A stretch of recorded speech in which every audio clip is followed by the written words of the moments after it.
ABD heyetinin Irak ve Hevler ziyaretine önce konuşalım istersen. Heyette yer alan isimler bize yakın gelecek için ne anlatıyor? Yani Tom Barak vardı, yine savunma sisteminden isimler vardı ABD adına Irak ve Başarı Kürdistan'da yapılan görüşmelerde. Yani siz de haberinizde belirttiniz aslında dün Hevler'de önemli bir görüşme oldu. Evet. Aslında görüşmenin içeriğine dair Demokratik Suriye Güçleri Genel Komutanı Mazlum Abdi X hesabından bir açıklama yaptı. Hem zaten mevcut Suriye ve Rojava'da yaklaşık 5 aydır içinde bulunduğumuz 29 Ocak Anlaşması'nın uygulama süreci ve genel gidişat bize aslında toplantının nasıl geçtiği, toplantıda neler konuşulduğunu anlatıyor. Suriye ve Rojava'da biz işte 29 Ocak bir anlaşma oldu, biliyorsunuz. Bir savaş ve kuşatma durumu yaşanmıştı.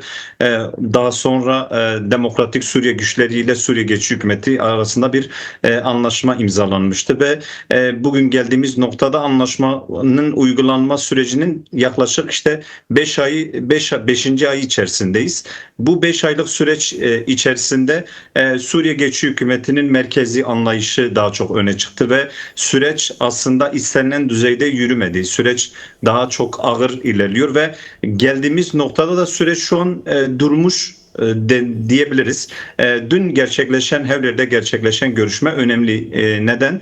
Çünkü ABD Başkanı'nın Suriye ve Irak Özel İşler Temsilcisi Tom Barak Suriye Geçici Hükümeti ile Demokratik Suriye Güçleri arasında yapılan 29 Ocak Anlaşması'nda ABD adına arabulucu rolü üstlenmişti ve aslında tüm süreçlerde Tom Barak bir arabulucu ve gözlemci rolü üstlenmişti. Fakat Tom Barak da bu süreci aslında istenilen düzeyde o da yürütmemişti. Çünkü anlaşma olmadan önce taraflar arasında bir savaş yaşanmıştı ve savaş yaşandığında birçok kez ateşkes yapılmıştı ve bu ateşkeslere Suriye Geçici Hükümeti riayet etmemişti ve Amerika tarafı adına Tom Barak da aslında istenilen arabuluculuğu tarafsız bir şekilde yürütememişti. Evet. Şu an geldiğimiz noktada 29 Ocak Anlaşması uygulanma noktasında bir duruma yaşanıyor. Aslında hem askeri entegrasyon süreci hem idari hem de genel olarak yerinden edilmiş kişiler olsun, sivil yerleşim yerleri olsun, birçok konuda aslında evet görüşmeler ve diyalog kapısı açık, görüşmeler sürüyor fakat anlaşma şu an yani istenilen düzeyde yürümüyor.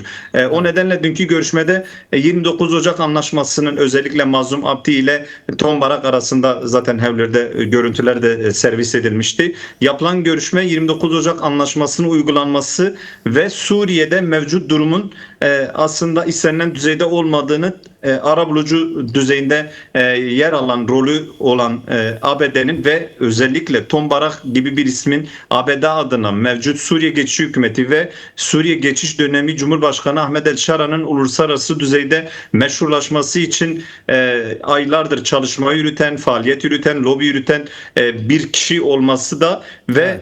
bu anlamıyla anlaşmanın yürümediği, anlaşmada sorunların olduğu birebir Rojava adına DSG Genel Komutanı Mazlum Abdi'nin bunu toplantıda ifade ettiğini biliyoruz. Bu ifade etmenin aslında önemli olduğunu biliyoruz fakat mevcut durumda biliyorsunuz henüz 29 Ocak Anlaşması istenilen düzeyde yürümüyor. Peki Eval Doğan, şimdi Suriye, Rojava, Başarı Kürdistan, keza Irak, Türkiye. Şimdi bu coğrafyaya baktığımız zaman çok kültürlü bir yapıya sahip olan bir coğrafyadan söz ediyoruz ama şimdi Tom Barak geçtiğimiz günlerde de daha önce de ifade etmişti. İşte Orta Doğu için en uygun model monarşik yönetimler şeklinde falan. Yine Mazlum Abdi ile Hevler'de yaptığı görüşmede de işte Suriye geçici hükümetiyle uyumlu halde çalışmaları gerektiği yönünde söylemleri olduğunu biliyoruz. Şimdi yani bu ziyaretlerde buna benzer mesajlar verdi. Çok uluslu, çok kültürlü bir Orta Doğu'yu tek tipleştirmeye mi çalışıyor ABD? Yani demokratik ulus paradigmasıyla eşit, özgür yaşayabilecek halkları sırf ABD hegemonyasını kurabilmek adına merkezi ulus devletçikler haline mi sokmaya çalışıyor? Yani aslında şöyle belirteyim. Biz Tombarak'ı geçtiğimiz Mayıs ayından bu yana Suriye'de çalışma yürüten ve aslında ABD'nin Türkiye Büyükelçisi, ama daha çok onun rolünü Suriye şahsında Orta Doğu'da biz gördük. İfade ettiğiniz gibi işte monarşi, işte mevcut bölgelerin, kentlerin, ülkelerin bu Orta Doğu coğrafyasının esas olarak çok kültürlü, çok dinli, çok dilli yapısını aslında görmezden gelen, küçümseyen, daha çok merkezi anlayış, yani tamamen merkezi devlet anlayışının ne olursa olsun güçlü olmasını, halkın üzerinde, toplumların, kültürlerin üzerinde tutan bir zihniyetin temsilcisi oluyor Tombarak. Bunu açıkça tüm açıklamalarında da ifade ediyor. Tombarak bunu saklamıyor. Bu zihniyeti savunuyor ve bu zihniyetin yeniden Orta Doğu'da server olması için tüm gücüyle diplomatik olsun, siyasi anlamda, ekonomik anlamda çalışmalarını yürütüyor. Ve mevcut Suriye'de Tombarak'ın bıraktığı bir durum var. Yani şu an Ahmed El Şara'nın yürüttüğü işte Suriye geçiş dönemi hükümeti aslında bize anlatıyor. Şu an Suriye'de toplumlar, işte Aleviler, Dürziler, Kürtler tanınmıyor. Merkezi bir yapı oluşturmaya çalışıyor. Şimdi Suriye'de 14 yıl bir savaş yaşandı. Bu savaşın esas temel nedeni Suriye'de halklar tanınmadığı için, mevcut rejim, işte Baas ve Esad rejimi mevcut kendi rejimini korumak için merkezi esas alan bir yapıya büründüğü için, toplumları görmezden geldiği için, toplumların halkların haklarını görmezden geldiği için Suriye'de 14 yıl bir savaş yaşandı ve savaşın sonucunda işte evet, her ne kadar uluslararası dengelerin etkili olduğu gerçeği olsa da toplumların mevcut kabul etmeyişi Esad rejimini devirmiş oldu. Evet, Esad rejiminin ardından işte İdlib'den uluslararası anlaşmalarla Şam'a getirilen mevcut HTŞ koalisyon örgütü Suriye geçiş dönemi hükümeti olarak işte yeniden yapılandırıldı. Evet. Ve şu an ABD adına Tombarak bu geçiş döneminin merkezi yapının yeniden kurulması için çalışmalarını yürütüyor. Fakat şu an Suriye'de bu sonuç almıyor. Mesela bugün 4. gün Suriye'de yine işte Şam'da, Hama'da, Humus'ta, Derazor'da, Palmira'da her gece saldırılar oluyor. Alevilere saldırılar oluyor. Mevcut hükümeti eleştiren insanlara saldırılar oluyor. Mesela Düneyn Şam'ın Mez 86 mahallesinde, evet bu mahalle daha çok Alevilerin yaşadığı bir mahalle oluyor. İnsanlara saldırıldı. 2 kişinin katledildiği, onlarca insanın yaralandığını biliyoruz. Evet, Suriye'de mevcut işte iç savaşın bittiğini söylüyoruz. Fakat şu an her yerde yine kaos ve karmaşa hakim. Yani toplumda insanlar mevcut işte geçiş dönemi hükümetinden dolayı işte insanlar eleştiriyor. İşte adalet konusunda sorunlar var, ekonomik sorunlar var. İnsanlar elektriğe, temel insani haklara dahi ulaşmada sorun yaşıyor. Bu mevcut bu hükümeti kuran, bu hükümeti destekleyen, bu hükümetin uluslararası arenada meşrulaştırmasını sağlayan işte Tombarak'ın zihniyeti oluyor. Bu sonuç almıyor. İşte peki, dünkü toplantıda şunu ifade edebiliriz. Kürtlerin, işte Mazlum Abdi'nin ifade ettiği Kürtlerin mevcut 29 Ocak Anlaşması kapsamında mevcut geçiş döneminde hükümette yer alması belirttiğini biliyoruz. Bunu ifade ettiğini biliyoruz. Peki. Son soru Doğan arkadaş. Şimdi Trump G7 zirvesi için bulunduğu Fransa'da İsrail'in Lübnan'daki saldırılarından rahatsız olduğunu yineleyerek Hizbullah'la savaşı Suriye'ye bırakmayı önerdi. Öte yandan İsrail'in Lübnan'a saldırmasından rahatsız olan bir İran da var ortada. Trump bu söylemiyle İran'la Suriye'yi karşı karşıya mı getirmeye çalışıyor ki Suriye ile direkt bağı olan Türkiye'yi de mi bu işin içine sokmaya çalışıyor?